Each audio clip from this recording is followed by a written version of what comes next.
So we'll begin our summit today with our land acknowledgement. We would like to open this convening by recognizing that we are on the unceded ancestral land of the Coast Salish peoples, the traditional home of all tribes and bands within the Duwamish, Suquamish, Tulalip, and Muckleshoot nations. We cannot work to fulfill our mission and our vision of an anti-racist present if we don't first acknowledge and recognize the true history and cost of colonization. However, acknowledgement is only a first step, and we urge you to engage in accountable relationships and informed actions. Today's summit is entitled The Production and Preservation of Black Homeownership Opportunities. And as we work together to create change and opportunity for new Black homeowners in South Seattle, South King, and North Pierce counties, we need to ensure that they have homes to purchase. We also need to support our current Black homeowners who have weathered so many challenges and are the anchors of their communities. As we start this summit, I will present the current final draft of our 2025 Homeownership Policy Framework and ask for your input. After that kind of more interactive part of the summit, we'll then move to listening in on two important conversations in our two panels today. In our first panel, Michael Brown will moderate a conversation about a scalable starter home production plan that is creating a roadmap to increase the supply of homes for purchase in Washington state.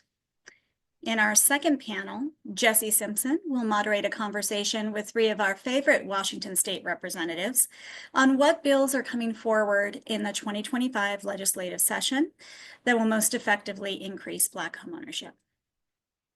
Lastly, if time permits, I'll close with some announcements, and if our conversation runs a bit long, I will be sure to include any urgent announcements in this Friday's Policy Digest. We don't want to shorten any of these great conversations, so we've programmed in this kind of run over time for flexibility. And with that in mind, let's go ahead and get started. I'm going to present our 2025 Homeownership Policy Framework. Before I present the framework, I just want to sincerely thank all of you for engaging in the process of co-creating this framework over this last year. We are a network. You are here because our shared priority is speaking to you, it's resonating with you, and you're willing to step in. So big thanks to everyone. As you all know, we use our monthly meetings to hear from policy champions to determine which policy actions coming up for passage in 2025 might most effectively increase Black homeownership. There are many great policies out there that could meaningfully change people's lives, but this particular group is focused on our shared priority to create change and opportunity for 1,500 new low to moderate income Black households to own a home in South Seattle, South King County, North Pierce County, while also contributing to sustaining existing Black homeowners in these areas. Our homeownership policy framework is a list of the policies that we will advocate for in 2025, and it will take all of us leaning in to ensure their success.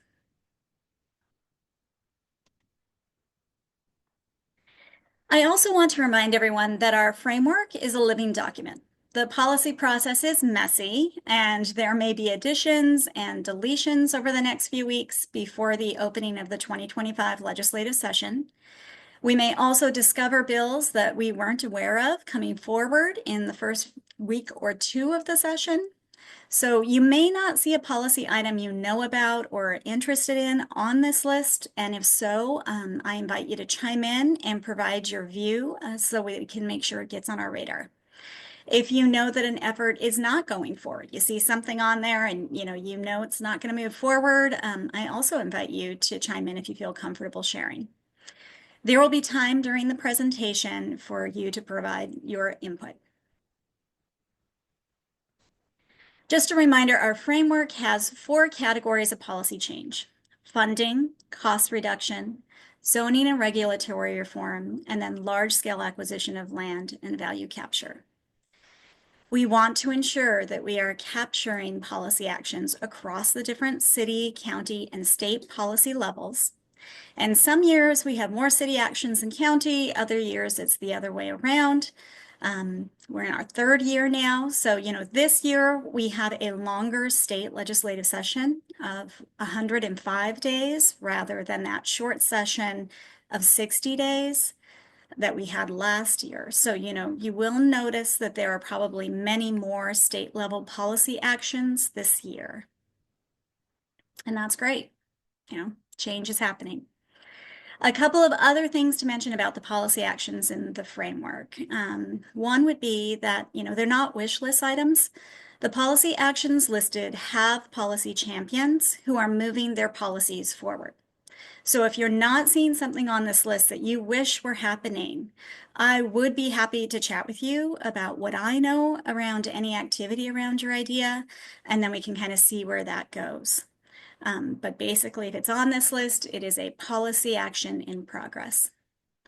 We look for those actions that will most effectively increase Black homeownership, but there isn't always a straightforward linear path from policy to outcome. It's been many, many years reducing the racial homeownership gap and the wealth gap. It's a complicated endeavor, as you all know, and it's going to take many different types of policies and many different types of actions to get there. So I hope you won't be discouraged if you feel like you're not seeing the bill that is in your mind, the one that would solve it all, or if you're not seeing exactly the direct path. Again, I'm always happy to chat, so you can always reach out to me. So this is it, new and hot off the presses. This is the most current version of the 2025 Homeownership Policy Framework. I will include a link to this document in the Friday Policy Digest so you can share it within your networks. And one thing that you might notice on this framework is that it has a kind of new format, a lead and support format, and that is a new delineation for us. We're using this format to highlight that we're doing very important foundational work on the lead policy items in our framework, while we mostly act in a support role in others. When you see a lead item, you know that our network has been involved with the policy from the ground up. So we've contributed to the bill's conceptual and written development and have a close working relationship with the bill's sponsors or the agency that's putting the bill forward. Support items further our shared priority, but we haven't been the wind beneath their wings. We are staying connected and informed, and we leverage our advocacy to affect outcomes, but we aren't the originators. So we encourage you to lean in on any of these policy actions, and we always are happy to connect you with the policy champions behind any of these actions. But we're putting concentrated effort into the establishment of the lead items on the list. Part of this delineation of lead and support is for clarity, and part of it is also for sustainability. There are a total of 25 policy actions currently on this list, and we can't be everywhere, everything, all at once. It's a great movie, but not a recipe for balance and impact. So what does this mean? It means that we will need the policy champions of our support items to actively keep us connected with their efforts by providing advocacy opportunities and keeping us informed. These support items are essential to our shared priority, but we won't be able to track each of the kind of progress of each of them alone. We need help, so it's all of us together. It also means that our influence and impact is growing. We are becoming trusted partners to legislators and administrators, and the work we are doing is getting attention. Many may not have been feeling a lot of emotional wins during this recent election cycle. It's been a hard fall for us, but we can certainly embrace the progress that we are making together as a network.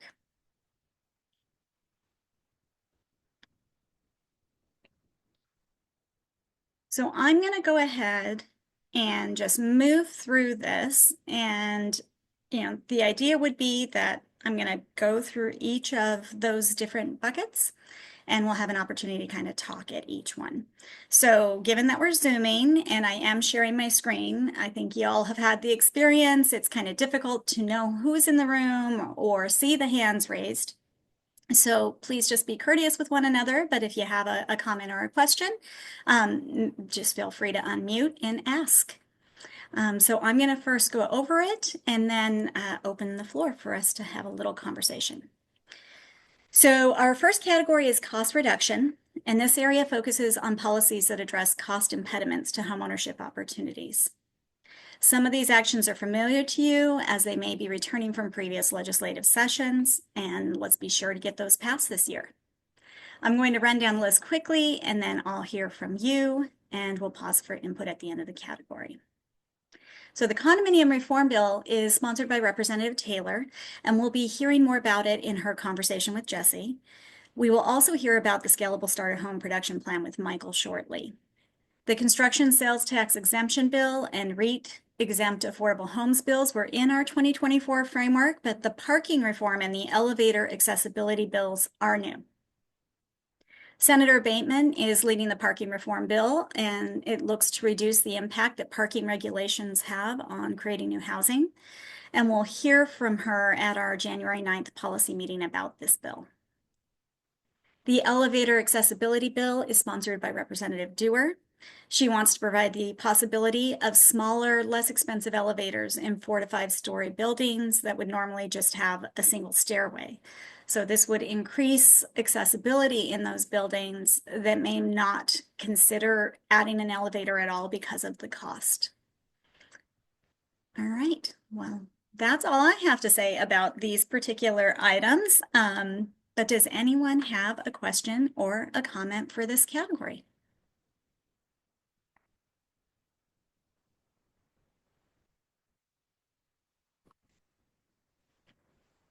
And again, feel free to just unmute and ask your question.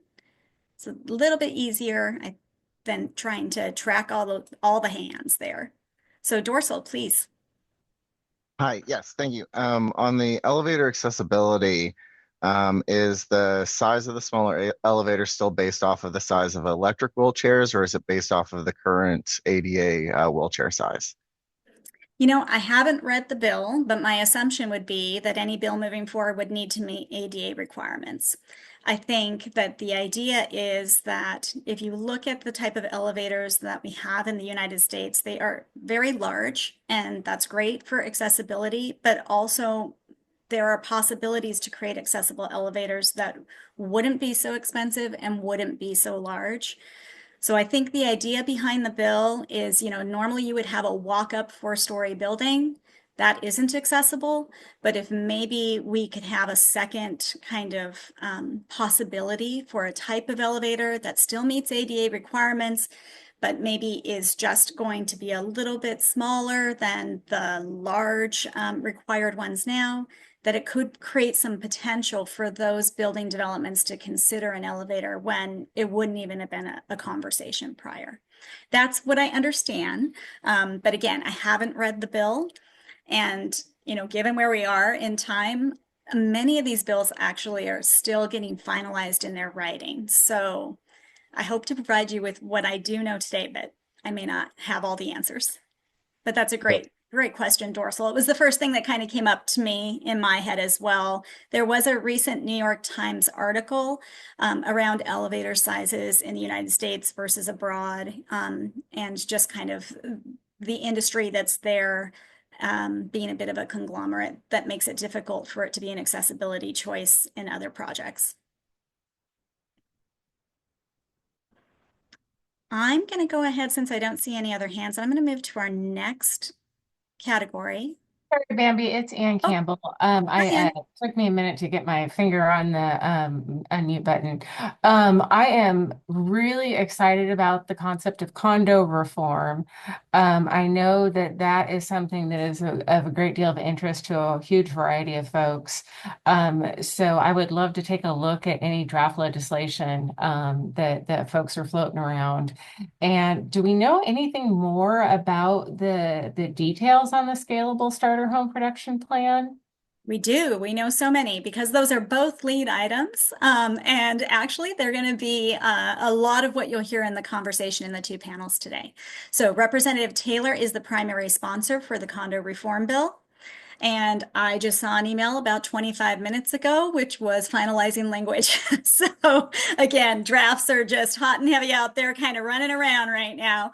And then the Scalable Starter Home Production Plan, they received their award for that just, I believe, in November. And so they have been like, the great race in terms of their pace to try and get things going. So we'll hear quite a bit about that in our first panel.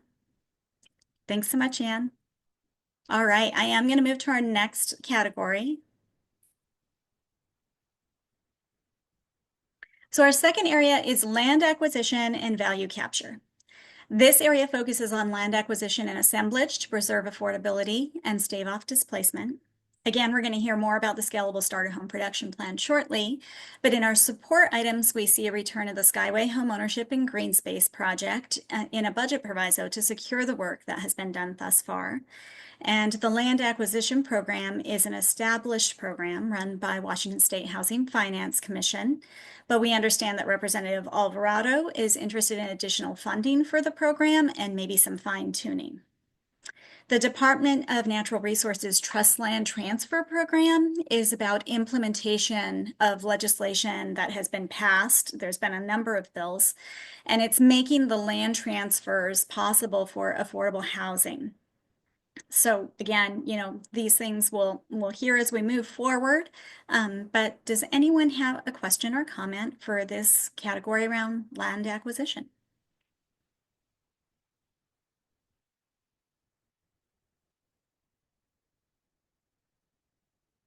All right.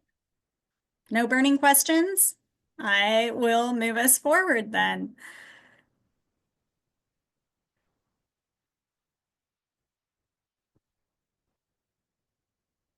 So our third area is zoning and regulatory reform, and this area focuses on our supply and access to affordable homes by addressing zoning and regulatory reform.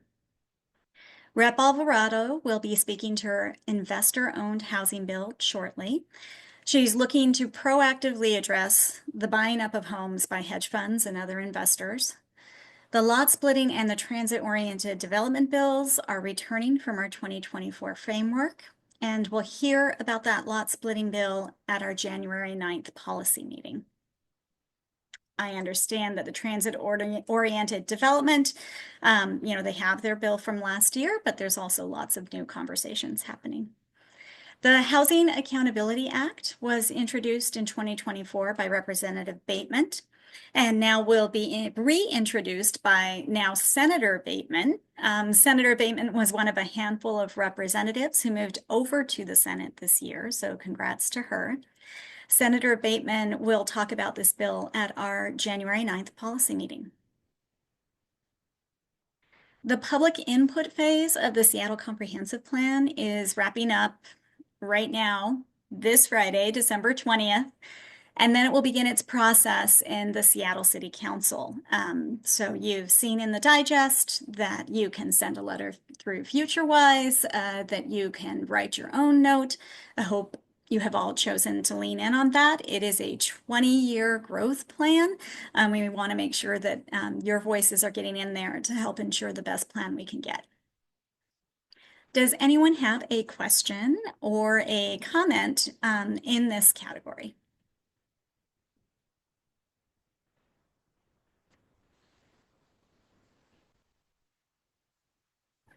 Going once? Going twice? All right. Well, I love that you're all helping me stay on target so we can have all of our speakers.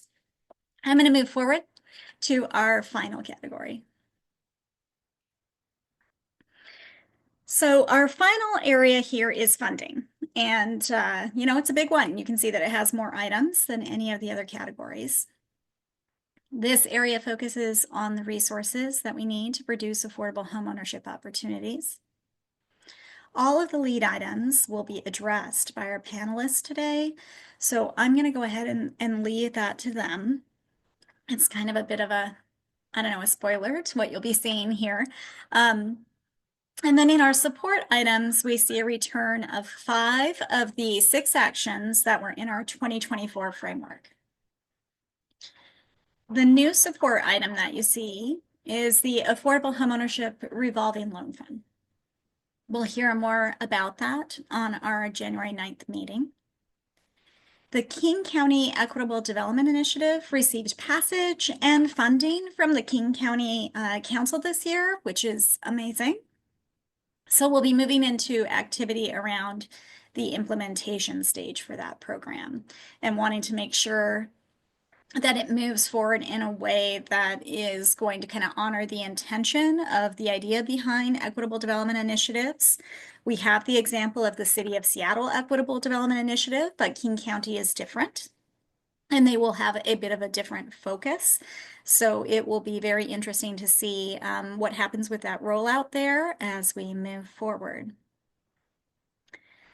And then the Washington Future Fund will be moving forward with a pilot project to prove their concept. So we're going to be sure to support that. We hope to hear from Representative Berg during our January 9th meeting about the Affordable Homes Act, an important base for the Housing Trust Fund. Does anyone have a question or a comment in this category at all? I do. This is Anita. Hi, Anita. How are you? Good. I didn't get to comment because I'm holding my grandson on the last just fell asleep. But I'm curious, and maybe I'll hear more about this later. I'm curious about the last slide, the comprehensive plan was mentioned under supports. I'm curious to hear about zoning and the comprehensive plan on the last slide, and then on this slide, the statement expand public grants that finance affordable home construction is clear, but the part to create sustainable home ownership opportunities, I am wondering about the because, much of our attention has been on new home ownership, but there has been consistent feedback that sustaining existing homeowners, particularly legacy homeowners, living in previously redlined areas is of high concern. And so I'm not seeing anything that relates to raising the AMI or anything that would help sustain underfunding existing homeowners. So Yeah, I'm curious to so learn more about that. you got it. So on the comprehensive plan, I believe Jesse Simpson may be in the room, and maybe he can put in some links in the chat there around the future-wise kind of delineation of changes for the comprehensive plan that they're suggesting, and then you can add in your own comments. It's a great way to be able to send in your commentary before it ends on the 20th. You will have more options to comment on the comp plan, but it will be once it's in the Seattle City Council. And that's a whole different process. So if you want to make sure that OPCD and the mayor are hearing your feedback, then you would want to make sure that you're filling that out by the 20th. And that will be in Friday's digest. It was also in the last 3 or 4 digests. So there's some links there for you to use. And I'm certainly happy to send those to you offline as well. In terms of existing homeowners, I know, Anita, you're a part of the Sustaining Existing Homeowners group, another BHI team, and you all are doing amazing work to try and figure out, how we can sustain our existing homeowners. It's definitely a part of the BHI 7-point plan. In terms of legislation, the one thing that I see in the funding here is the Legacy Homeowners Redevelopment Study. And Anita, you were in the conversations. The CHA is going to come forward with a trailer bill this year. They're going to do 2 suggestions from the bill, one of them addressing AMI. So we're hoping that that's going to maybe create the first step towards expanding AMI and then be able to build from there for other things. And then the Legacy Homeowners Redevelopment Study, that actually came out of conversations around the trailer bill and whether or not there could be something for sustaining existing homeowners through the trailer bill. But given that CHA has a very tight legal premise and is being challenged as well, we wanted to make sure that we were able to do something to address and create kind of a legal basis for assisting existing sustaining homeowners. So that's the idea behind the Scalable Starter Home Production Plan. It will be something between Rep. Taylor and also new Rep. Scott, and I'm sure that Rep. Taylor will talk about that in just a little bit. So hopefully you'll get a couple of nibbles there around your question, but thanks so much for that. And last question, thank you for all of that. We are actually putting some comments forward. So Jesse, thanks for Great. putting the links in the chat. Regarding AMI, there's one additional question, and maybe this forum is not the place to answer it, but I know I'm curious if Ann Campbell has any connection to the AMI study that was funded by Commerce, and if this group has any connection to moving that work forward, or Yeah, any it's updates on that work. yeah, it is out of Commerce. And in fact, in our last policy digest, there are links there for you to be able to create your own comments and contribute to that study about AMI. So, maybe if someone at Commerce has that and they can throw that link inside the chat, that would be great. If not, it is in our digest and it will be there again on Friday. So that's an opportunity to directly impact that conversation around AMI and whether or not it's the most effective means for helping people be qualified for assistance. So it looks like Cliff put that in. Thanks so much. All right. Well, thank you all for participating as we reviewed that policy framework. I know it's a lot of information to process, but there is more coming your way. Hopefully the conversation format of our 2 panels will help with you in digesting that information. So I'm going to go ahead and let's begin with our panel number 1, Addressing Supply, a Scalable Starter Home Production Plan. Michael Brown is the Chief Architect of Civic Commons, an initiative of Seattle Foundation. Civic Commons is the Black Home Initiative convener, and we are very excited to have Michael moderating our panel. Civic Commons was awarded the RFP from the Commission to develop the production plan. Michael will be conversing with Aaron Holm and Adam Rohde of the Scalable Starter Home Production team. Aaron is the former CEO of Blockable, which built multiple factories in Washington and housing communities in multiple states, which laid the foundation for a market shift to energy-efficient modular housing development. Adam is the principal at Rohde Consulting Group and brings practical real-world experience from a combined 19 years in offsite construction and conventional general contracting. We all look forward to learning from these guests. So I'm going to go ahead and stop sharing my screen now and then let Michael go ahead and take it from here. Hey, thanks, Bambi, and good afternoon, everyone. Adam, Aaron, and I are very happy to be here. So we're going to try and make this a real interesting conversation. So there's some questions that we've teed up for Aaron and Adam. So the first question is going to go to Adam. Adam, the development of the Scalable Starter Home Production Plan was awarded to Civic Commons / BHI a few months ago to help provide a multi-year roadmap for increasing the supply of affordable starter homes in our state. We've all been pleased with the ability of the Covenant Homeownership Act to assist home buyers with down payment and closing cost assistance, but we do know that there are not many homes out there for them to purchase. The Scalable Starter Home Production Plan encourages the use of off-site construction methods, delineates land disposition and workforce development possibilities, addresses the complexity of home development financing, and recommends a pilot project to demonstrate the strategies proposed in the plan. A long-winded way, Adam, of just asking, that's a pretty significant and wide-reaching lift.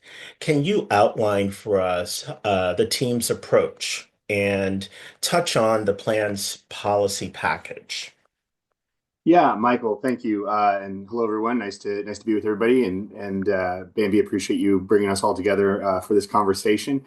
Yeah, Michael, it is. It's a big lift, and I think really the primary focus of it is, as you pointed out, it's really about unlocking the ability to scale starter homes across the state in an effort to achieve the goals of the Covenant Homeownership Program. Right, we really want to be able to leverage this work to see the outcomes we're all striving for.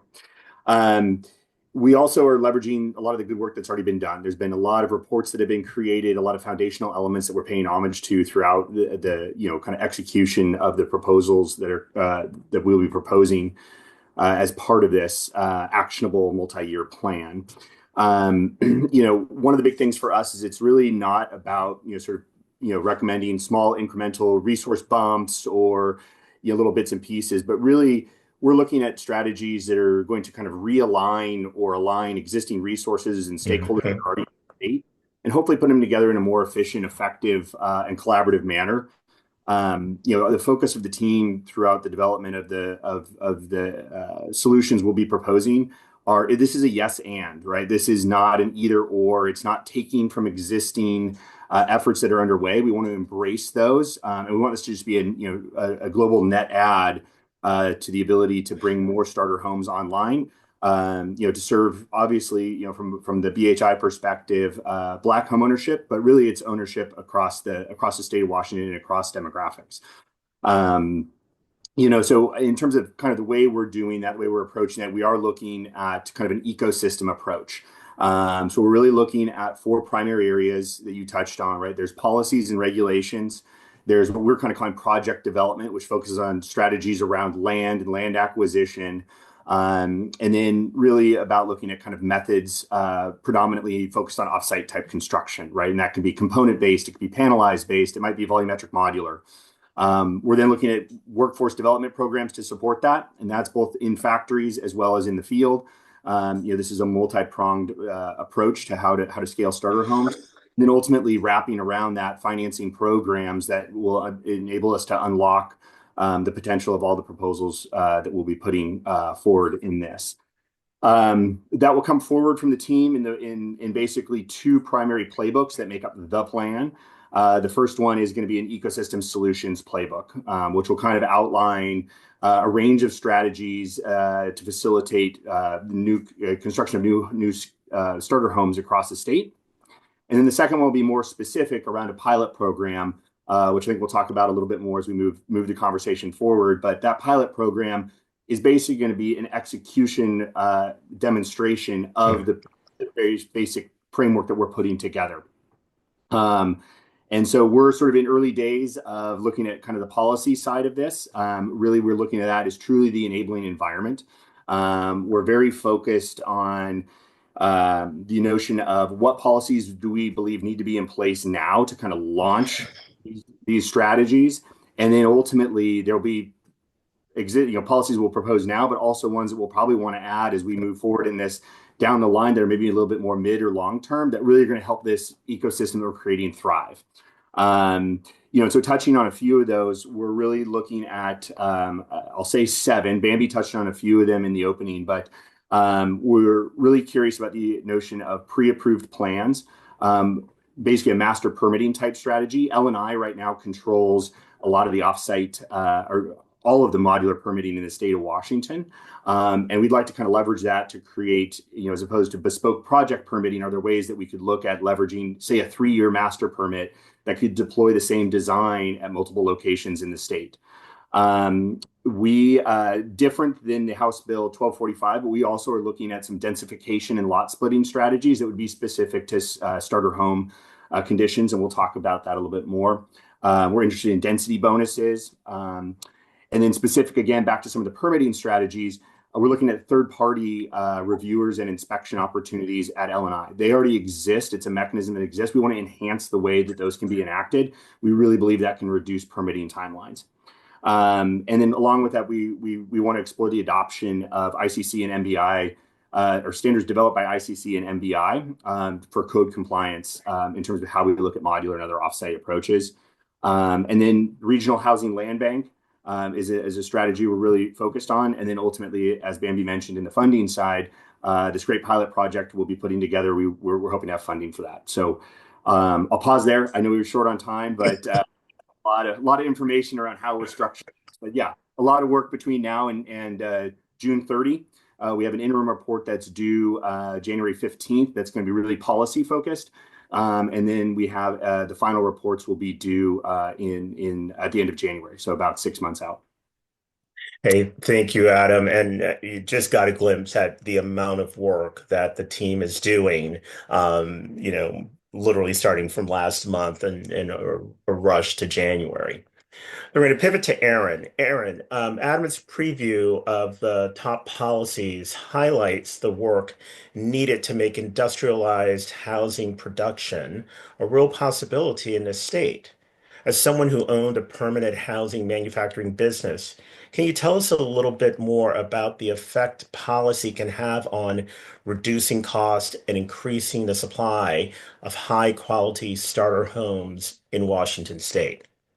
Yeah, of course. And thank you. Also, thank you for having me here. And thanks to you and thanks to Bambi and Adam for the setup. Manufacturing represents a pretty big opportunity for cost reduction.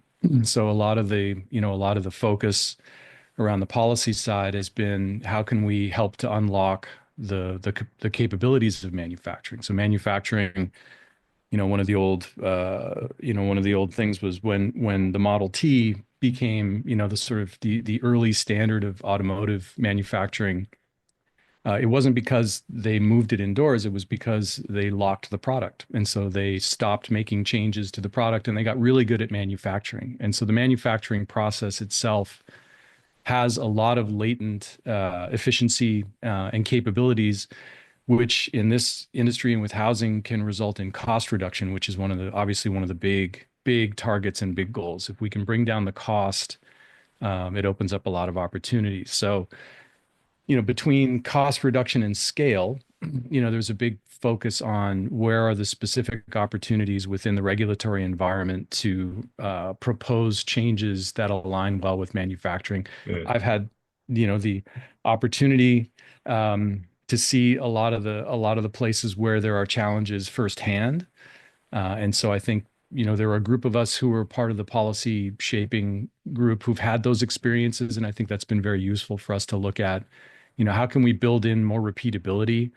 I think that one of the big issues is around review and inspection. So in a manufacturing setting, there's a high degree of repeatability. It's very difficult to set up a manufacturing and assembly process without having a very well-defined and stable product and assembly. Once it's in place, it's the same build, the guts of it are the same build. So reflecting that, there's the master permitting approach that Adam was mentioning, which basically says, hey, we've built this, you can inspect it, it's gone in the ground, there's been a full review. Once it's done, now let's have the ability to build it repeatedly, so that we can have a stable assembly process. There's also how we work with the inspectors and the agents. So, there are a lot of states that exclusively use third-party reviewers as part of their offsite strategy. And so there's an industry out there that does a good job of scaling to meet the requirements. And so we're making a few suggestions around L&I and how they work specifically with folks who are manufacturing. One of the big things that's under accessed, underutilized in manufacturing, which has never been reached in our industry, is the learning effects of manufacturing. Mm-hmm. There's tremendous efficiencies and gains once a manufacturing assembly line is able to get up and running and stable. And what that requires is a stable, steady stream of product to build, which means lots of places for the product to go. So the more that we can set up a programmatic cycle where we have, the land is set up, the development is set up, and we have, buildings that are going through a repeatable process, there's a lot of efficiency in the manufacturing learning effects, which has been shown in other industries like solar panels and automobiles, et cetera, where the costs have come down tremendously once the specifications of a product are stabilized and put into a manufacturing sequence. And so that's something that we're really looking to unlock. And so between the master permitting, the land use, sort of land subdivisions so that we can reflect the size of starter homes. So they're typically not, ideal for 6,000 square foot lots. Starter homes tend to work better on slightly smaller lots from a development perspective. Plus the reforms that we're looking with labor and industries in terms of being able to meet the demand. There's some really good stuff in there. And a lot of it's very much tailored to specific bottlenecks and specific points that folks who have built using a manufacturing approach in the state have run up against. And so I'm actually quite excited about being able to bring these reforms forward. Thanks, Aaron. We hear from both for-profit and nonprofit developers that access to land and the cost of land are significant barriers in the efforts to scale the production of affordable homes. Adam, you mentioned lot splitting as part of the policy package. How does that directly support the recommendations of the team in relation to a starter home? And as a follow-up question, how should we be thinking about the concept of a starter home? Yeah, great question. Thank you, Michael. Aaron alluded to it there briefly, and I'll just kind of bump that and highlight that. The biggest challenge is that with average lot size in the state that are in excess of 5,000 square feet, we're talking about very small, repeatable homes. And so the land basis for developing a single home on a 5,000 square foot lot or greater, right, is significant and it's prohibitive. And so you're going to develop larger, more luxurious homes on those types of parcels in order to really drive the returns you need. And so one of the things we're really supportive of is developing lot splitting opportunities, or we've looked at it also kind of from the idea of a conditional by right permitting, where when you meet certain conditions around, we're going to develop starter homes of a certain size that are meant for a certain level of low to moderate income affordability levels.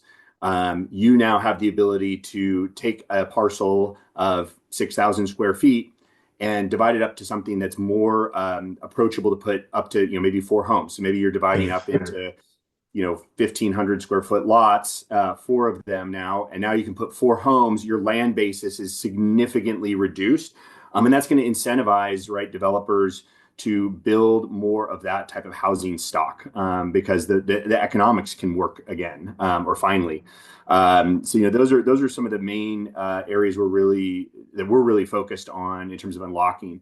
We also think that with repeatable homes sort of designs, the other thing we can do is more objective standards as opposed to longer permitting timeframes that are resulting from more subjective review standards. So we think those types of things are really important to unlocking this, and then maybe some guaranteed delivery times for, again, if you meet these conditions, you'll get a permit in 60 days. Those types of things, and so those are the things we're really supportive of in the lot splitting and kind of the by right type permitting strategies and approaches we've put forward.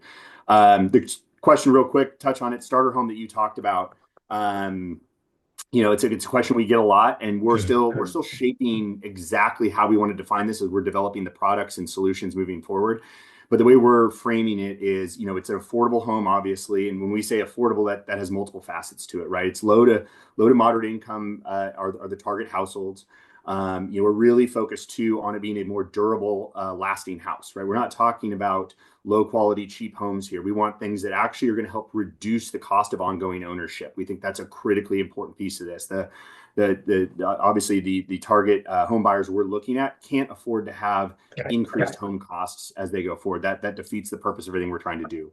Like we mentioned, smaller units, right? These are smaller homes.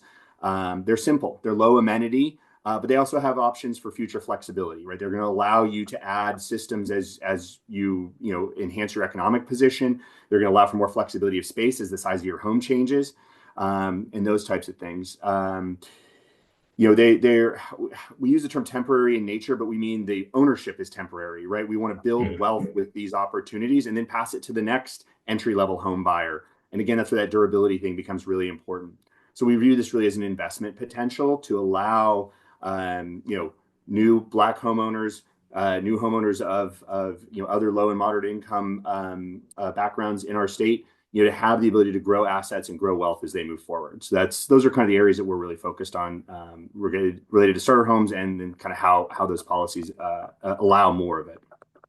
Thanks, Adam. Aaron, can you speak to some of the opportunities around innovation and workforce development that might accompany a robust industrialized housing production industry in our state?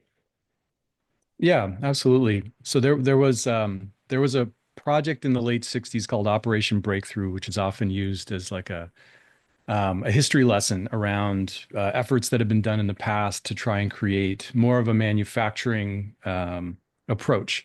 And a lot of the same inputs were the same back then. There was a shortage of housing, there was a supply issue, and so they put a lot of money in and came up with a plan. And unfortunately, it fell short. And one of the places where it fell short was they used methods and design elements that would be sort of tailored for site build, and then tried to send them to manufacturers to build.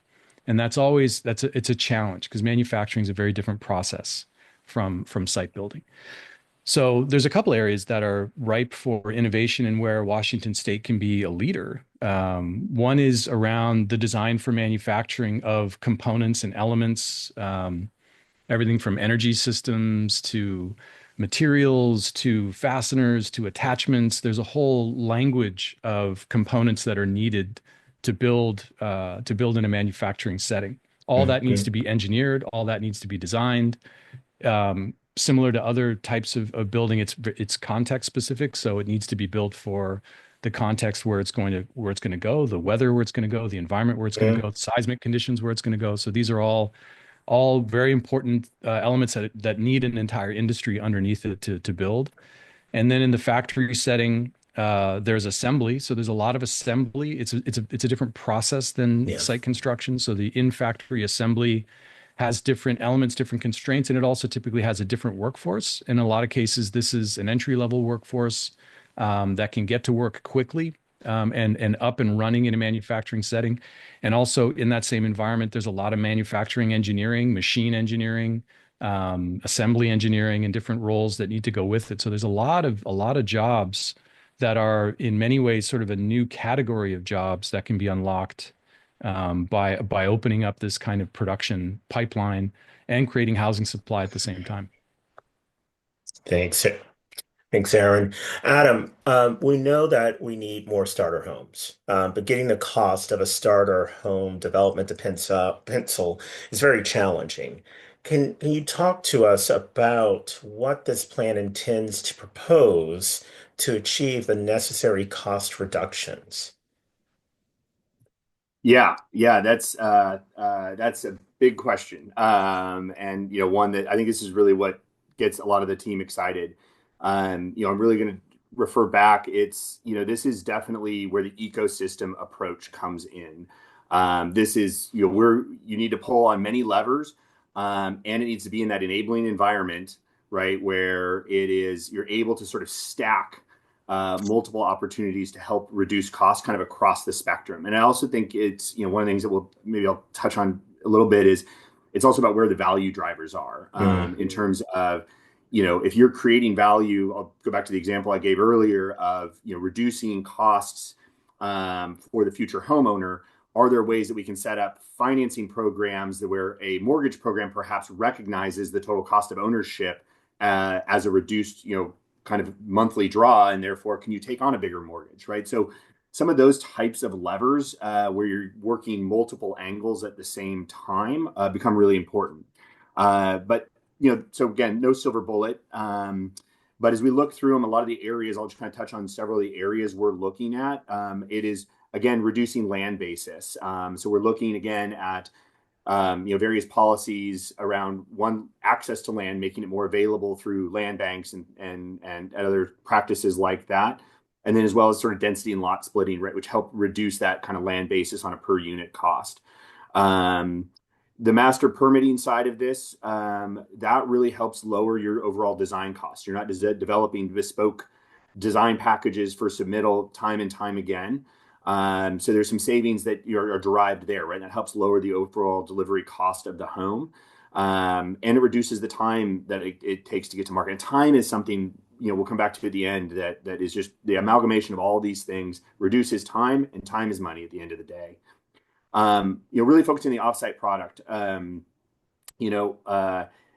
Just being blunt about it, right? The offsite industry is not yet at a place, frankly, where the scale of where that side of the industry has gone, everybody goes to it and says, "Oh, great, offsite will be cheaper today. It's the magic bullet." And not yet is the answer, right? we need to achieve scale and predictability. Aaron talked a lot about the manufacturing processes and the opportunities there, but the reality is we've got to bring a demand to those factories that is sustainable, right? It can't be lumpy, because anytime those pieces of equipment and those factory workers are idle, it's increasing the cost of the product. Mm-hmm. So we have to get that throughput.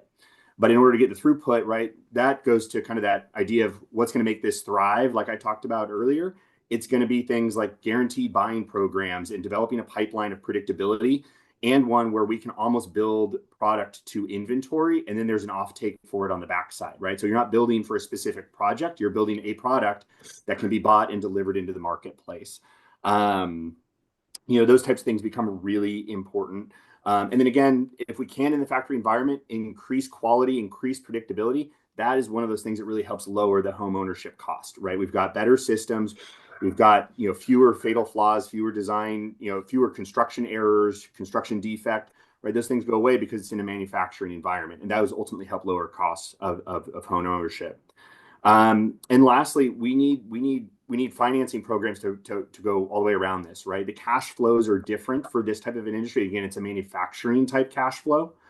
There's more costs up front, right? And conventional construction loans are not set up to service this type of the industry, or this piece of the industry. And so there are things like that are currently driving costs. But if we can fix some of those things, right, we can help lower the cost of financing these types of homes. And like I said, at the end of the day, all of these things, if we reduce permitting timelines, we reduce the carry costs, we're doing parallel pathing where you're doing site build and then you're building an offsite product, you're compressing the amount of build time by half or more. And at the end of the day, that time is incredibly valuable to the developer who's got carry costs on the money that they've put up, right? And then as they are able to turn those homes over, they turn those funds into building yet another starter home and yet another starter home, and then that flywheel effect really takes hold. And so that's the ecosystem that we believe is required. It's all of the above in order to ultimately get to the cost points that we need to make this work. Thanks, Adam. I think we have time for one more question. And Adam, I think I might direct this one to you. So as part of the plan, part of this plan, you need to propose one or two pilot projects that demonstrate the proposed strategies and highlights innovative offsite construction methods. Can you tell us a little bit more about the framework, the goals, and then the timeline of the pilot? Yeah, great. Fantastic. Yeah. So the pilot program ultimately is, we really wanted to highlight some of these offsite methodologies, right? So kind of at the core of it, when we started to think about a pilot program, it was great. We want to feature opportunities for component manufacturing. We not feature opportunities for panelized systems, for volumetric systems, and that still very much is at the core of it. But as we've thought more about it, we really want to make sure that the pilot is also demonstrating the entirety of the ecosystem. And so as we've thought about it, one pilot project would be great, but we really want it to be two. We believe that with two projects in disparate locations, it's going to prove multiple things. It's going to prove that this can work not only in maybe an urban environment, but also in more rural aspects of the state, or certainly in east and west, right? We want to be representative of the entire state. We'd love for one of those projects to be by a private developer. We'd love for one of those projects to maybe pilot our notions around how to create a land bank standard operating procedure and actually have a piece of land go from a land bank to a nonprofit developer, and then leverage the product that we are going to kind of put forward, right? So what I think we really want to achieve with this pilot is the ability to leverage all the different things we're building. We'd love to bring the master permitting process into this, right? Develop a single design that then gets master permitted through L&I, and then work with two different local jurisdictions to deliver the exact same product on these two different sites, right? That would be a fundamental shift in the way that this ecosystem would be working.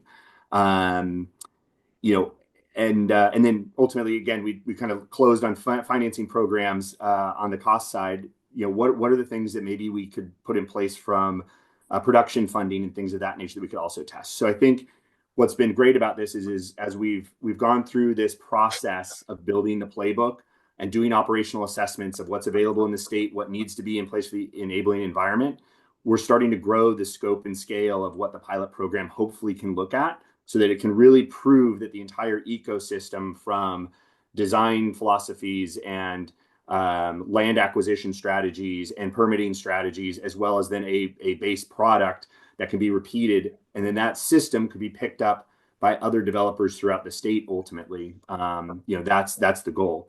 In terms of the timing of it, the plan, what is the pilot framework, is due, as I said, June 30th of next year. Then there is a funding request that Bambi had on the initial sort of policy focus areas. That funding request is what will enable that pilot to launch. And we're hopeful that, yes, we want the pilots to move forward, obviously, but the great news is these strategies that we're developing, there are aspects of it people should be doing today, right? And so we're also eager to talk to people and happy to share what we know today and start connecting and aligning these resources that we talked about. There's no reason to wait till the middle of next year to launch this. We believe there's opportunities to dive in today. So if there are builders, developers, housing authorities, whoever wants to talk about this, our team is at the ready to make sure that we're connecting resources and getting the word out on what's possible today. And then hopefully as we federate it, it only helps hone the system going forward. So yeah. Excellent. Well, thank you, Adam. Thank you, Aaron. Greatly appreciate both of you. One, just in terms of your work in support of this proviso and the plan, but then also carving out some time today to speak to the network. So, Bambi, I'll bounce it back to you.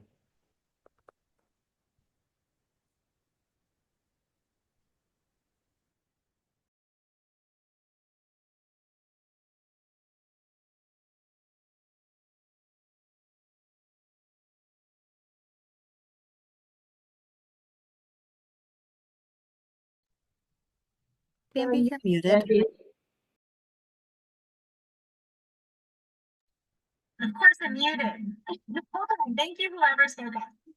I was just saying thank you to Michael, Aaron, and Adam for sharing the plan with us. And as Michael said, it is a significant and wide-reaching lift. So we do look forward to hearing more as they race to their January 15 interim report and then their June final report. We're going to go ahead and move forward now. I know there were some questions in the chat. I hope that the production team can put in some emails maybe for contact information so people could follow up. But we're going to go ahead and move forward with our last panel at the summit. We'll hear from three of our favorite representatives about state level actions to increase Black homeownership.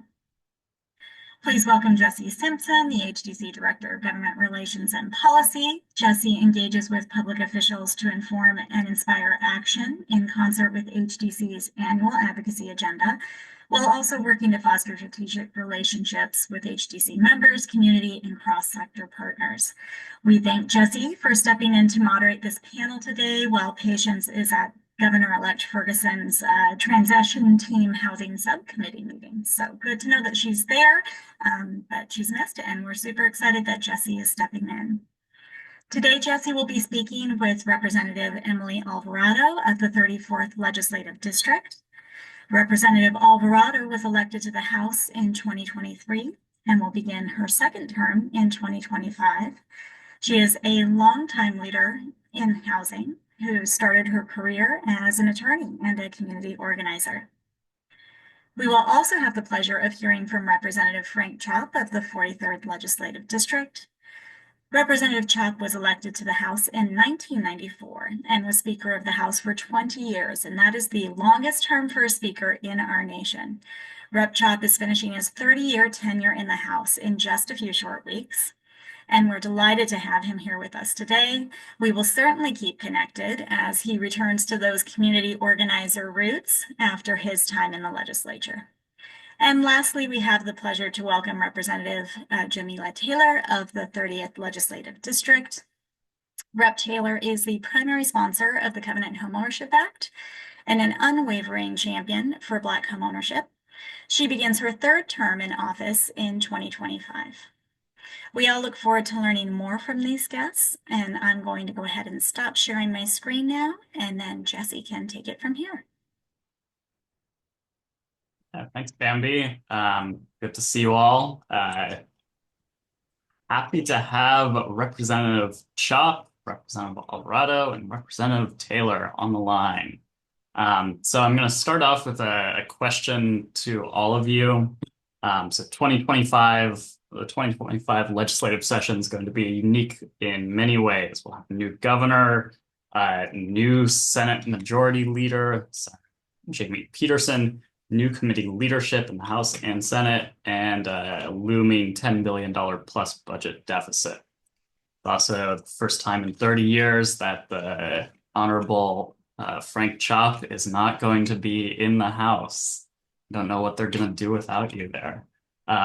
How do you see this combination of changes influencing what's possible in the legislature and what outcomes we can expect in 2025? And we'll start with Frank Chopp. Well, thanks, Jesse, very much. Thanks for calling me honorable. I haven't been called that for a while, but you know what? There, I appreciate the. I guess that's a compliment. Thank you. Actually, in terms of the Covenant Home Ownership Account, which is the main driving force in terms of the legislature and the state government, I think we're actually in really good shape, and in part because we have great advocates like Jamila Taylor, who was spectacular as the prime sponsor of the bill. And I'll be working with her about as she develops those ideas in terms of the next step for the covenant. The strategy that we had was to have a dedicated revenue source for the covenant thing so that it would not be subject to the ups and downs or whims of the government budget cycle, which is very fortunate because it is highly unlikely any legislator will come in there and say, oh, we got to cut that program. And I was very pleased to see that the governor continued the program in terms of the dedicated account. The revenue comes in and it stays in that account to be used for this purpose. But also, I think people are going to have to recognize that we have a challenge in terms of the legal status, which I think Jamila could probably talk to more than I can. But basically, we've set this thing up as almost a tort claim, which means that, by the way, name one tort claim the state of Washington did not fund because of the budget situation. Yeah, the answer is simple. It's none. They've always had to pay the court decisions. So it was all part of our general strategy, but also part of the strategy is that we are actually having people become homeowners. And so we need to have them step forward and tell their stories working in a coordinated way. But I'm very hopeful in terms of making even more progress next year. Thank you. Thanks. Representative Taylor, anything you want to fill in? We can dive deeper into the Covenant homeownership account, or you can start from a broader scope on what's coming in the 2025 session. I mean, I would echo what Representative Chopp, you will always be a representative to us. What he has shared about having a dedicated fund source. And in fact, in the governor's budget, another program that has restorative justice at the center of it, the Community Reinvestment Program, has been recommended for only $85 million in renewal when the program is at $200 million. And so if we had not have found a dedicated fund source, we would be subject to the whims and the availability of resources every biennium. And so that harms our ability to do that reparative justice without a consistent fund source, and is necessary. But in terms of the support for the program and thinking about the lawsuits, we've already received one filing. We are steadfast in defending this effort, and knowing that Project 2025 and folks outside of our state have interest in eroding our efforts to work for and protect Washingtonians, we must fight against that in the big picture as well. So, we have a majority caucus on the House and Senate side that is prepared to respond to the national threats that are going to come our way. And this is yet another program where we will continue to do our best to defend and support the implementation of the Covenant Homeownership Act. For that, Taylor. Representative Alvarado, wondering if you could kind of zoom us out on the 2025 session. How do you see the combination of new governor, new Senate Majority Leader, committee leadership, all of that impacting the 2025 legislative outcomes? Thanks. Can you hear me? Or Yep. do I need to switch? You can. Okay, great. Well, coming to you live from a pulled over parking lot in Tacoma. Tried to make it back from Olympia, but didn't quite make it home. So apologies for being in my car. Great to be with all of you. Yeah, I think it's going to be a really interesting and challenging session. We have a real challenging budget that's going to hang over us and really take up a lot of the space. As some folks have heard, we have about a 10-ish, maybe more $billion deficit in the operating budget over the next couple of years. And people are talking about a combination of cuts and new revenue to help fill that. And while constructing housing doesn't come out of the operating budget, a lot of other things that I think folks on this call care about do. Including directly related to housing, some foreclosure prevention investments and supports, and other related investments that help meet people's basic needs and keep them stable in their communities. So I do think that the budget is going to be a big conversation. And I think outside of that, as you mentioned, Jesse, there is new leadership in the Senate. We have a new governor, and we have a lot of new members moving around in the House and the Senate. So because of that, what I would say is advocacy matters even more. I will say in the capital budget, there's more stability than in the operating budget, but there still are significant constraints. As folks may have seen, the outgoing governor's budget dedicated a significant amount of money and CCA money to climate projects. I think I think there's support in both the House and the Senate for robust investments in the Housing Trust Fund, which, as you know, includes investments in both rental and in homeownership. But we're going to need to fight for that. And we're going to need to show both that projects are ready to go, that they're shovel ready, that they're available and in communities across the state. And so your advocacy is really going to be crucial to supporting that effort. I'll pause there. Thanks, Alvarado. Wanted to maybe give Representatives Chopp and Taylor a little more opportunity to reflect on the Covenant Homeownership account. 2023 was the year it passed. We've got the prime sponsor, second sponsor, and also another sponsor on this call. It was really a watershed moment for justice in our nation. The first state to acknowledge history of housing discrimination and then the need for a race-conscious special purpose credit program to begin to remedy that harm. And it's helped over 140 new moderate income homebuyers make their dream of homeownership a reality. Can you reflect on this act and what it's meant to you?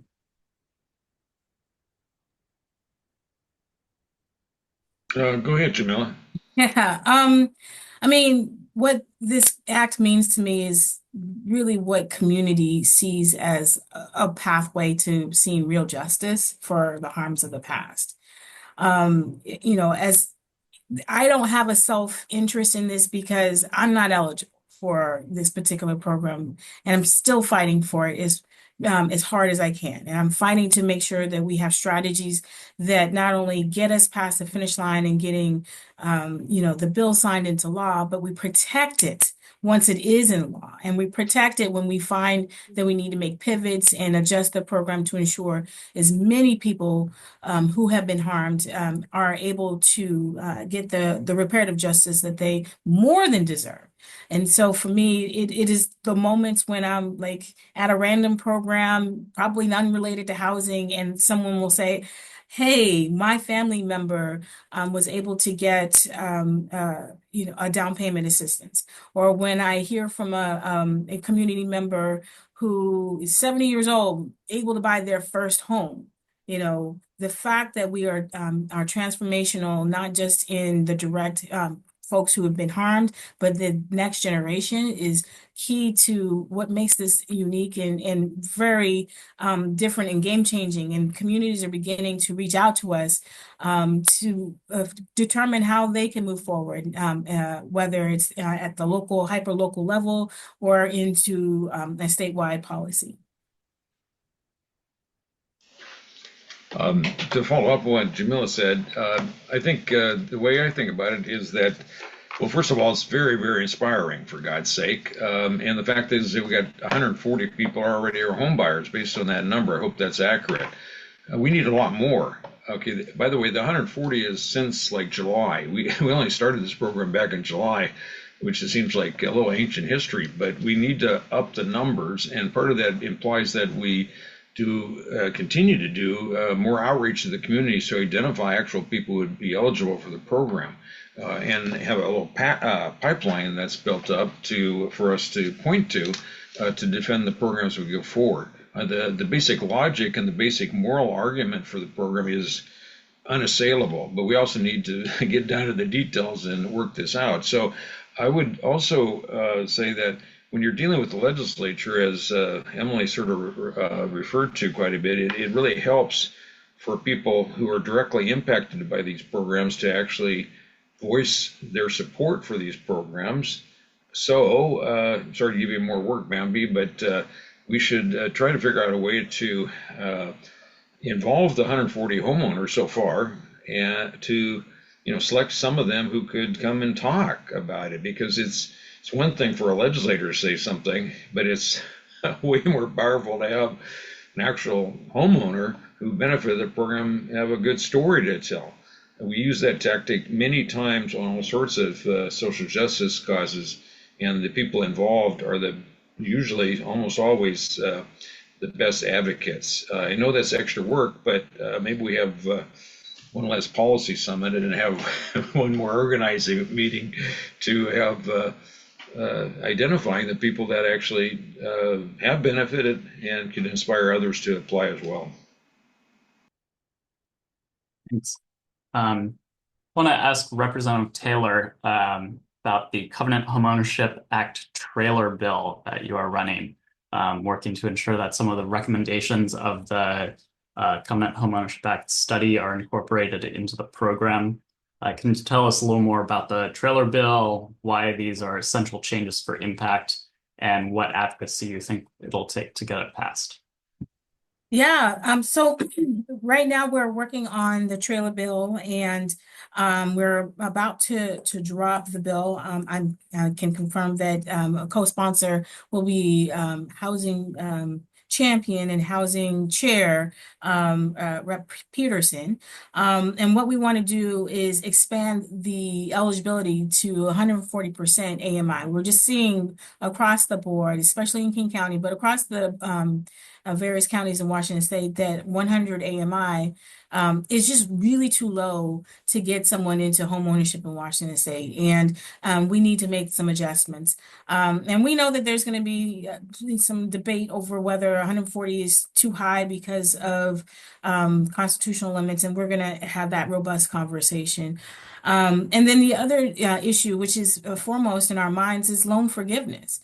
So if the homeowner stays in the home for 5 years, our intent is to forgive the loan so that there is real and actual equity built into the price of the home and the value of the home. And that folks can actually utilize the reparative justice that we're putting together and funding through this effort. Another aspect of a trailer bill will be sponsored by Representative Scott, who you all are familiar with from the advocacy side, and he's going to take on the portion around ADUs, detached ADUs and attached ADUs, and helping legacy homeowners being able to maximize their properties with this investment to bring generations of families back together and back home. So we can call this the homecoming bill. Or making sure that the elders who are aging in place can stay near their home of origin, if you will. And there's an additional effort that's outside of the trailer bill in terms of getting the supply of entry-level homes. So working through a coalition pulled together through the Black Home Initiative on condo liability reform. And that includes making sure we have supports and updated legislation for limited equity co-ops and community land trusts. In ensuring that we are looking at all ways that individuals can find pathways to home ownership and ensuring that they have a long-term support. So, we all know when you do advocacy for Black people, it helps all people. And so this is something that I think is just another aspect of the work. We just want to make sure that Black folks are able to take advantage of the things that we're focusing on and making sure that the implementation is still focused on the community that has done the most significant advocacy and have been impacted by the harms of the past. Representative Chopp, question for you. This past year, you and Rep. Taylor fought for a CHA budget proviso to ensure the program would have robust community outreach and potential homeowners could have access to homeownership counseling. I also provided $1 million in support for buy-in-for organizations so they could build up their own organizational capacity and cover some of the pre-development costs of new projects. I understand Rep. Taylor is introducing a similar proviso this year, asking for $1 million in outreach and counseling and $2 million for buy-in-for developers.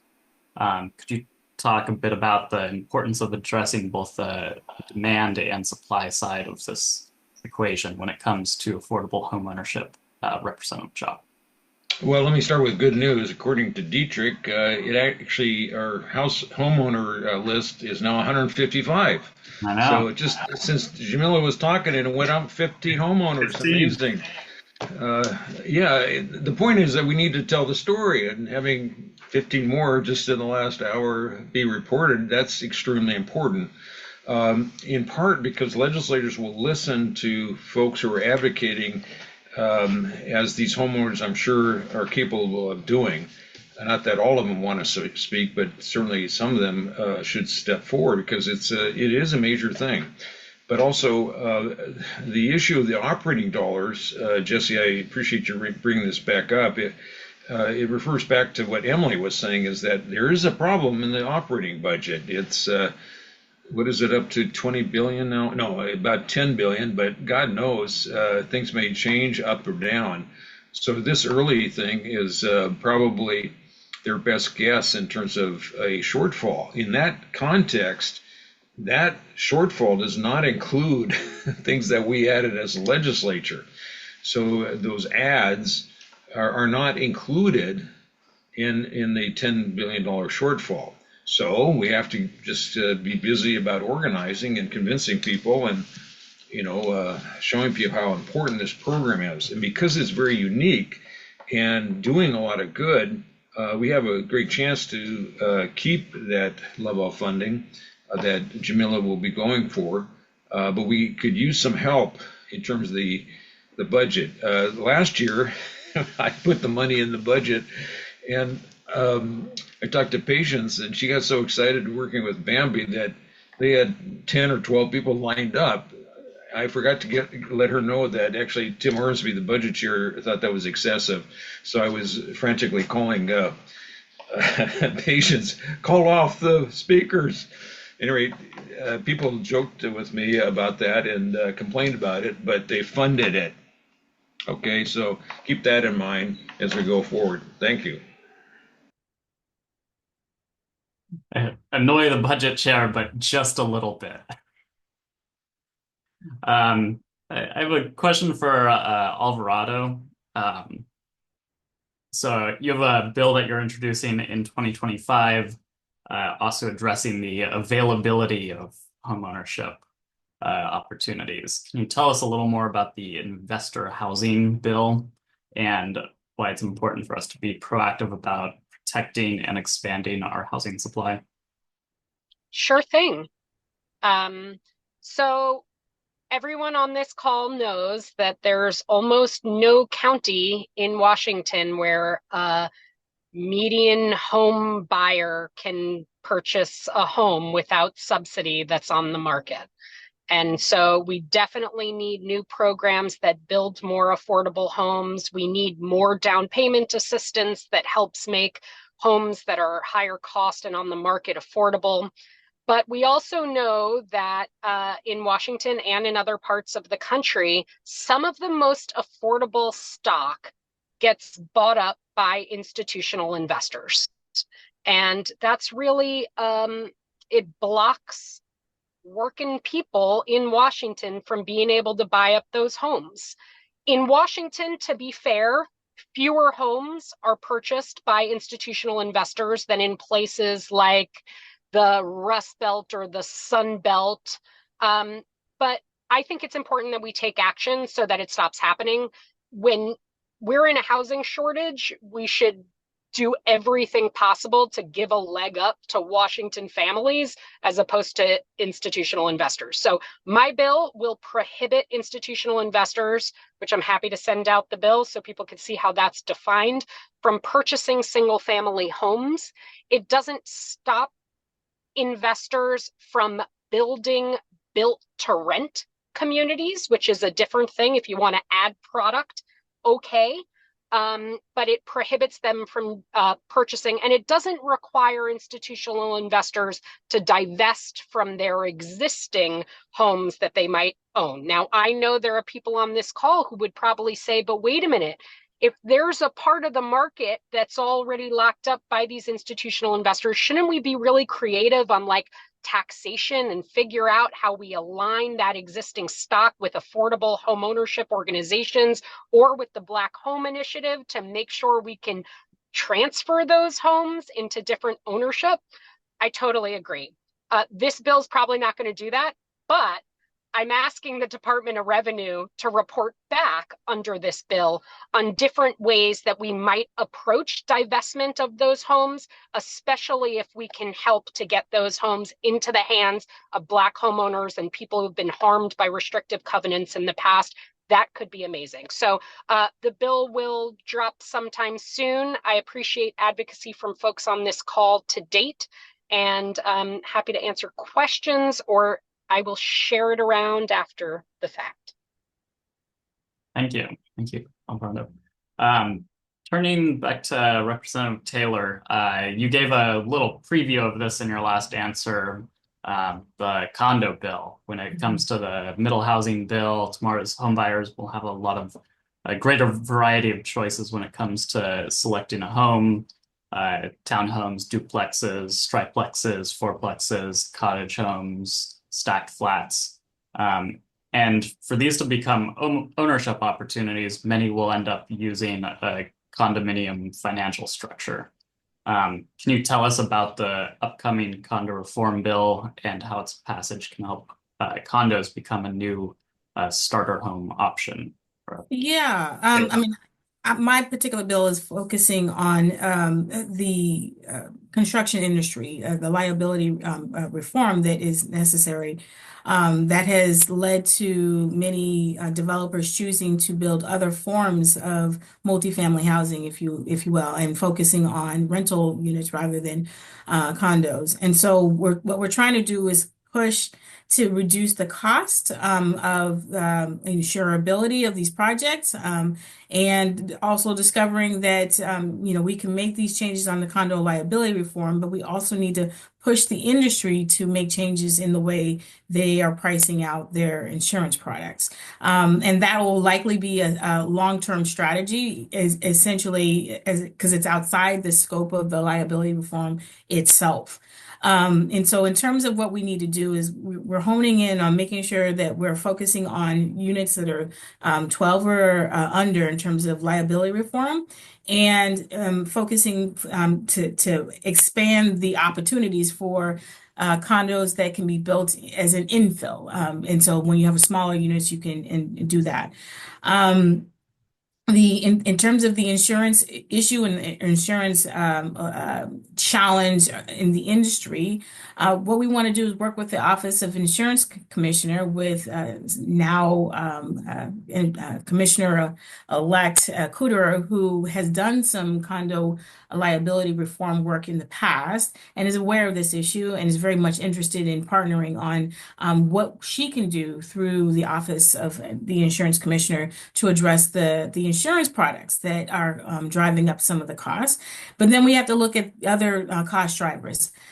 I don't want to get to a situation where we're reducing cost drivers that implies that the products that are there have an inferior quality, so that every time we're trying to build high quality housing, only the high quality housing goes for the wealthy people and everybody else gets the shanty house. Don't want to create that two-tier system in our state. So I'm very conscious of how we're addressing the condo liability reform and the workmanship and the aspects of getting the homes built. And so, making sure that there's parity across the board in terms of the building the housing stock. Again, the last thing I want to see is, you can see that this house was built by, the Covenant Homeownership Act.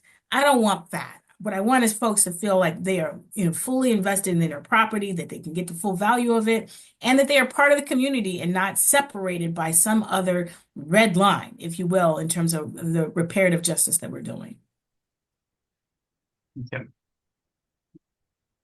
Turning back to Representative Chopp, you were the architect of Home and Hope, a program that works to develop affordable homes, early learning centers on underutilized tax-exempt sites owned by public agencies and nonprofits.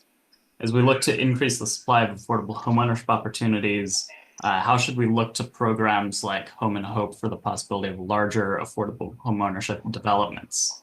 What's the possibility for disposition of public land for homeownership opportunities for Black families and individuals? Well, it's really good, actually, the prospect. We have to keep working on it, though, because there's actually quite a few properties, public properties, that can be repurposed for affordable housing and some other uses as well. The Home and Hope Project identified over 30 major sites in King County alone for that kind of effort. Several of those projects are now completed. The most recent one is the Beacon Pacific Village, which is right at the north end of Beacon Hill. It's about 170 new units of housing. Those are rental units, but there's a phase 2 there. Hey, it's open for people to think through how we could use that piece of property.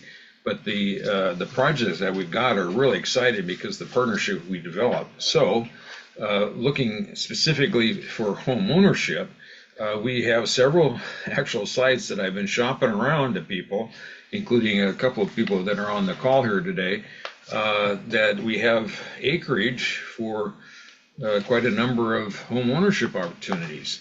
For example, at Sandpoint in Magnuson Park, out northeast Seattle, it's not in the park, but it's a housing zone, about 18 acres. There's about 4 or 5 acres there that'd be perfect for starter homes for covenant home ownership account, in part because some of the worst racial discrimination happened in that very area way back when these covenants were established in the first place. And so there's land, it's pretty nice and level, but we need to have somebody step forward and actually carry it out. These things don't happen overnight. They have to have a serious effort put into it. In addition, so when you talk about a land banking, well, that was said earlier in this conversation here, earlier in the call, we have one going on right now, and it's called the Home and Hope. The other thing is that in terms of manufactured housing, we have at least one example that we've contracted with through state funding to build small homes for the homeless. Well, those homes could also be used for first-time home buyers. The industry is in Battleground, and that's in Southwest Washington. Their website is wolfindustries.com. And by the way, I'm not employed by them, but when local nonprofits, we got the money to build villages for the homeless, they went out on their own, found this factory, and they have produced 2 basically cottage villages. There's no reason that we can't use those same cottages, or not those same cottages, but similar ones for starter homes. So we don't have to reinvent the wheel. One wheel at least, is available right there. They're producing 333 units so far. You can go to their website and find it out. Now, again, I'm not associated with them, but I'd rather go with something that's already up and running. And because of our state funding to help the homeless, we know it works. It's high quality and decent looking. And, if that's appropriate for people from various parts of the state, they're willing to pretty much build the homes in the factories and then have them carted to the sites, and they'll take care of also the foundation work as well. Now that approval rate for approval process for the actual construction and the permits is through the state agency called Department of Labor and Industries. So that's a different one than dealing with the local city governments, which can be challenging in some cases. So anyway, I just encourage people to look at those options that already exist, because we got to up our effort to actually produce housing. I would just add on that, Jesse, if you don't mind. All right. I was just in a meeting where a lawmaker surprised me by describing with such deep affection a project in their district that's built on public land and has co-located uses. And I think it's a reminder that actually lawmakers end up falling in love with these projects when it's in their district and they can see it built and serving community.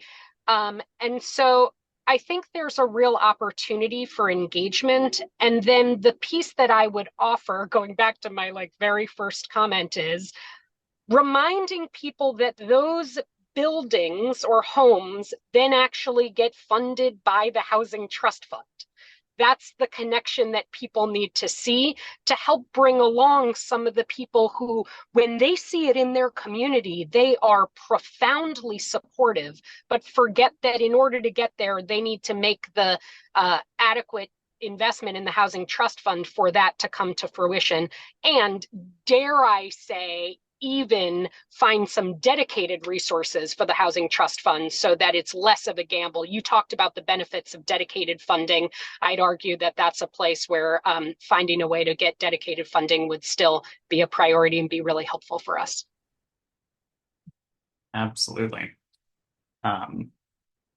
Moving over to Rep. Taylor again. So the BHA wants to create opportunity for new Black homeowners, but we also need to ensure that existing Black homeowners can continue to thrive. We know you've been speaking with Central District legacy Black homeowners about the challenges they face in sustaining homeownership. And you have some new ADU, accessory dwelling unit, and legislation that allows new at the city level and state level, new ADU legislation allows homeowners to build or convert mother-in-law units on their property. And this can be a solution to allow homeowners to decrease costs themselves, as well as housing new folks, welcoming family members and displaced community members back into the community. We understand you're co-sponsoring a bill with Representative Sean Scott to follow up on the baseline HB 1337 land use bill to really scale up the utilization of ADUs by Black legacy homeowners. Can you tell us about the bill and what it sets out to do? That's a good question. Sean is amazing at the legislative work that he's doing, and I have yet to see the work so far. But I'm completely trusting that he's going to come together with a good policy that we can promote, and that we'll have full details for you after the new year. But at the end of the day, it's really important for folks to know that ADUs and DADUs are a product that legacy homeowners want to see.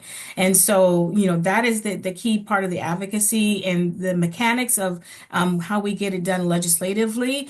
That's next. And we are committed to that, and knowing that we have this body. I mean, shout out to Shikundi, who's talking about legacy homeowners in ways that we haven't talked about them, as a body politic that is deserving and more than worthy of being protected. We're talking about folks who are dealing with intergenerational challenges. You've got, grandma and mom who are aging, and they've got 3 kids. One wants to move in, one wants to rent it out, and another one wants to sell the property outright. And so, how do we help these families not only with the products of ADUs, but also the services and community on how to transfer that wealth? How do we ensure that we look at other aspects of the intergenerational wealth transfer? Where can we protect folks who are most likely to be pushed out because they'd have less access to attorneys, less access to the information around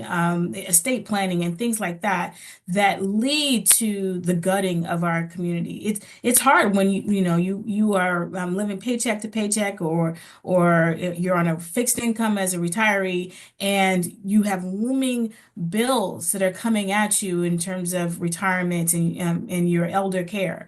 And you need to tap into the one resource that you can afford to use for your elder care. So the state has to think about how we're supporting our seniors in a way that helps them retain ownership of their home and pass it on to the next generation, and that communities will continue to be stable. Yeah, I think it's a really important part of that vision is a really important part of how we imagine the future of home ownership and public policy that's supporting making that a reality. Kind of a general question to Representative Alvarado, as the former head of Seattle's Office of Housing. We know you're deep in the weeds on housing policy creation and implementation. And I guess I'm wondering, you just started your first term in the state legislature in 2023 and won re-election. Over the past couple of years, what do you think is the biggest difference between the state and city level when it comes to affordable housing policy? Yeah, it's a good question. Here are a few reflections. First of all, I think the housing funding at the city has been in a good place because of the Seattle housing levy and having a long-standing, dedicated, secure resource for affordable housing, including affordable homeownership. And having that resource has allowed the city to build a bureaucracy around it that knows more about housing policy and has been an important kind of cornerstone of the city's work. I think at the state, we are just getting to a place where you see the kind of broad support and level of investment that then unlocks more creative and thoughtful and strategic investment of resources. So I think at some point, and I keep saying the same thing about dedicated housing resources and advocating for housing resources, but having that pool of funds that you can plan on and that developers and community advocates can plan on is essential. So I think as we move in that direction in the state, there's going to be some more opportunity. The state is just bigger and the interests are wider and there are more people to corral to make a decision. And so I think because of that, things do move more slowly at the state. And I think that's frustrating for advocates, but I hope that you stick with us because I think all the work you all have done proves that big things can get done. It just sometimes takes longer at the state. But I will say that there is an incredible energy and momentum right now at the state around housing. I'm new, but maybe for a long time, it was really just Rep. Chopp who was housing advocate. And now every legislator who comes in is like, this is my priority. The governor-elect knows that housing has to be a priority. So it's almost up to all of us with how we leverage that momentum to build lasting collective action and outcomes that we can then build on in the future, as Seattle has done with its levy before. Thank you. Representative Chopp, I wanted to give you an opportunity to reflect on your 30 years in the state legislature and how you've seen, like, what some of the biggest victories you've seen. You're not allowed to say Covenant Homeownership Account Program because we've talked about that a ton, and we know it's a huge accomplishment. Well, you can say it if you want, but what do you think are some of the biggest victories, and what do you think is still on the table, and you hope you're able to get across the finish line from the outside? Oh, thanks, Jesse, and thanks for the invitation to be here today. I think building on what Emily said is that we do have a lot more advocates for housing across the board. I mean, to me, having served for a number of years, it's a good time for me to move on to my next efforts. By the way, I'm not retiring. I'm just going back to being a community organizer in a different role. So. But I also realize that I've got great friends in the legislature. If you want, Jesse, I could spend the next 2 hours or 4 hours, whatever, talking about all the accomplishments we've accomplished, but that's not the point. The point is that we have a critical challenge right now to come up with a revenue stream to support the basic stuff that we want to fund. And I've been working with April Berg and others to explore what those ideas are. There's at least a few ideas to raise good amounts of money for the programs that we believe in, and also that the public strongly supports. But we have to be smart about it and also think not only short term, but long term. So to me, I'm just off to the next effort, which is doing everything we can for housing, but also trying to solve the budget puzzle, because that is a huge challenge. And we've gone through it 3 times before. But in the past, we've been restrained by a Senate that was controlled by the other party. We finally got Senate control in the Democrats in 2018.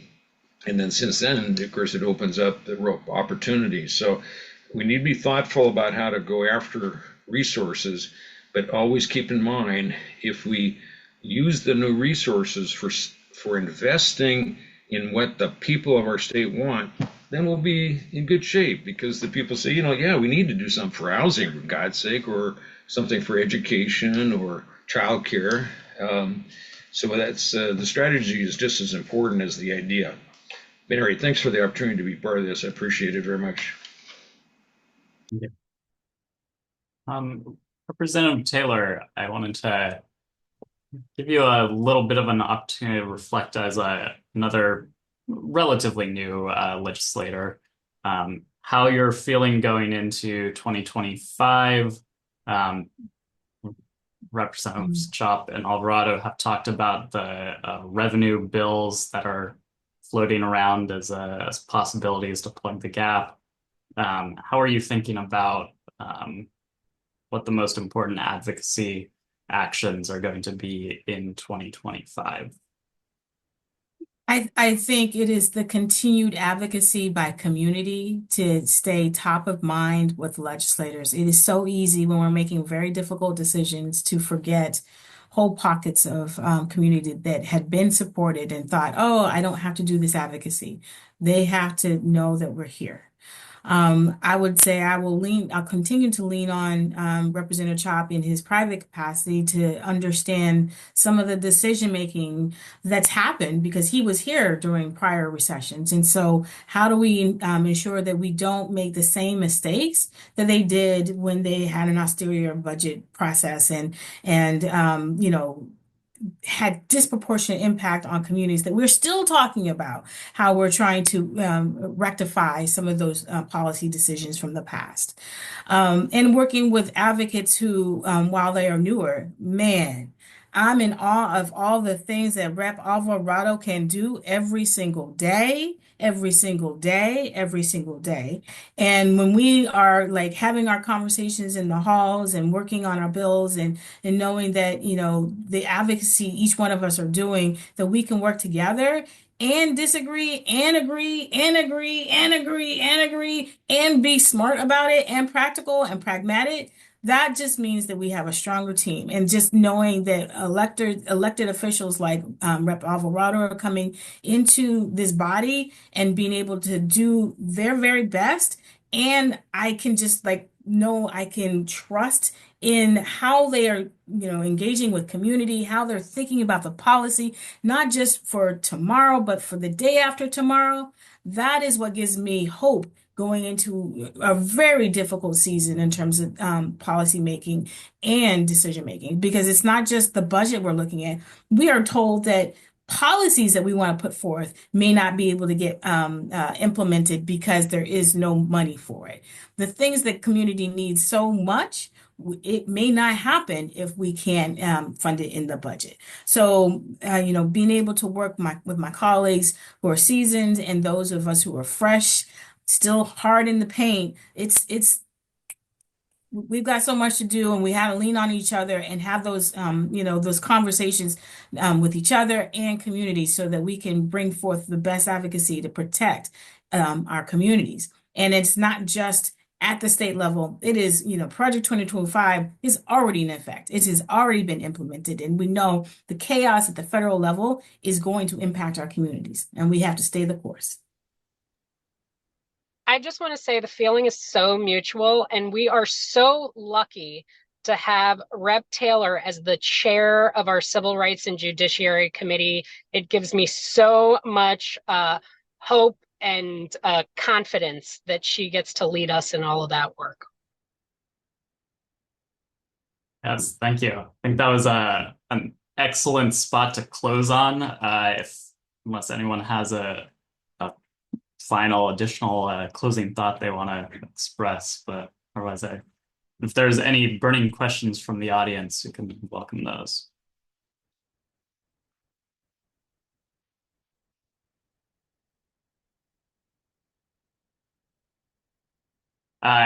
Maybe I'll do one of the popcorn things. In one word, how are you feeling going into the next session?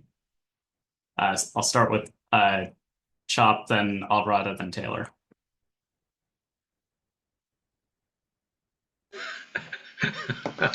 Why don't you go to Jamila? Oh, His give me one more word is time.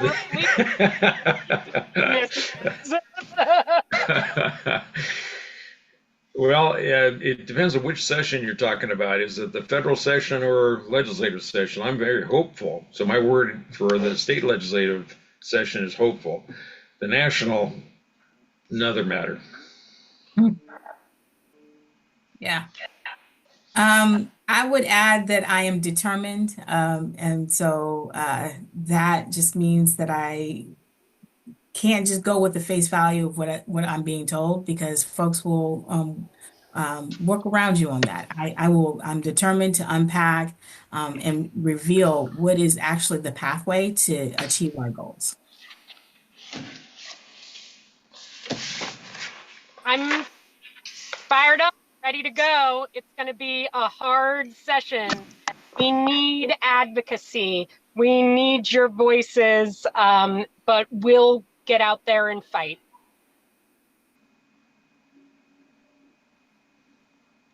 Well, thank you all for an excellent panel. We will fight on into 25. Looking forward to a couple of weeks off end of year, and then we'll be right into the swing of things in the 2025 legislative session. As HDC, we're hosting weekly legislative update calls, which everyone in the BHI policy group here is welcome to attend for ongoing updates. And we are also holding a board advocacy day, date TBD, to pull in our board members and policy advisory group representation. Bambi, any closing transition? To our favorite representatives for coming here today and spending time with us. We're doing excellent on timing. It's like perfection. I'm just going to do a quick couple of announcements here, and then we'll send you on your way. Just so you know, the 2025 Policy Network Group meeting, the monthly meeting calendar invites will be going out after this summit today. I didn't want anybody confusing the Zoom links, so you'll be receiving those in your calendars shortly. Our first policy group meeting will be on Thursday, January 9th. We have a couple of senators who are set to go and talk to us, and a few other guests as well, so I hope I'll see you there. The Policy Digest is on holiday along with me until January 10th. Well, I won't be here till January 10th. I'll be back on January 6th, but the digest will be on hold until January 10th. You'll receive it this Friday, and then you'll see it again in the new year. And reminder that the legislative session does begin on Monday, January 13th. So it is just around the corner. Please do rest up. It's going to be a big year. And thank you all for being here. We'll see you at our January 9 meeting in 2025.